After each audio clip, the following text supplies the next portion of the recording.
Hi, I'm Sean Tavalia. We're here at Suffolk County Community College to talk about a simple project involving a Sling Psychrometer. A Sling Psychrometer is a tool used to measure relative humidity. Now, relative humidity is actually a ratio of the percent moisture in the air versus the saturation level, or the maximum amount of moisture that could be contained in the air at a given temperature. A Sling Psychrometer has a number of components. The first component is a sling, which houses two thermometers. In this case, we have two mercury thermometers. The first one is a dry bulb that simply measures the temperature of the air. And as you can see today, it is 73 degrees.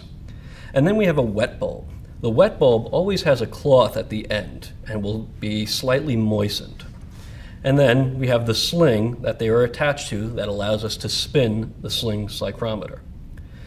Now, the way this works, once the wet bulb is wet, we will sling the psychrometer around, and some of the moisture will evaporate from the cloth and lower the temperature on the wet bulb.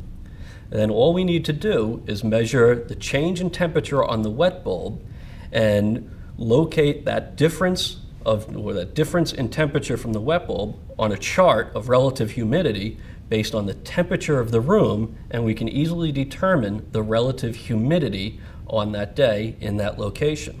So one really simple project involving a Sling Psychrometer is to measure the relative humidity versus the temperature on a daily basis, and we can produce a plot showing how relative humidity changes with respect to temperature.